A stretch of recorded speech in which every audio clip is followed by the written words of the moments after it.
È chiaro che una massa di persone così imponente che si è riversata all'improvviso in una struttura come la nostra in qualche maniera ci ha messo un po' in difficoltà. Considerando che a Jesolo abbiamo oltre 300 alberghi è facile intuire che un po' di coda si possa formare. Il pagamento per effettuare i tamponi ha leggermente ridotto la richiesta, ma le code di fronte ai Covid point del litorale veneziano sono in aumento. A Jesolo una delle situazioni più difficili. Qui nei pressi del tendone allestito nel piazzale antistante l'ospedale le file iniziano a formarsi dalle prime ore del mattino. Sono prevalentemente turisti che devono rientrare nel proprio paese con un test negativo e persone sprovviste di Green Pass. Tedeschi e austriaci, ma anche inglesi, sono presenti in numero più elevato assieme ai lavoratori stagionali e residenti. L'assalto ai tamponi mette sotto pressione il sistema sanitario locale, costretto a fronteggiare un numero di richieste cresciuto in maniera esponenziale.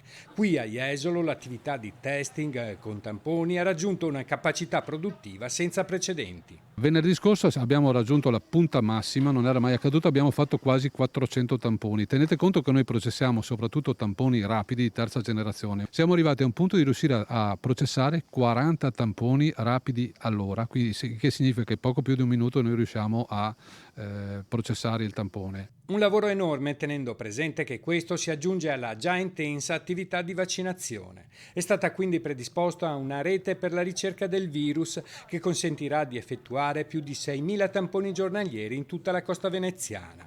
A fronteggiare la richiesta 3 Covid point permanenti e 5 estivi gestiti da personale ASL 4 e 11 strutture private, che si sommano all'ausilio di bus appositamente allestiti. In aiuto alla ASL 4 ci sono anche le farmacie. Invito tutti a rivolgersi anche alle numerose farmacie di Jesolo, del territorio, di Cavallino, della nostra zona, perché effettueranno tamponi anche loro in convenzione con la Regione. Stessi prezzi? Stessi prezzi che troveranno qui da noi.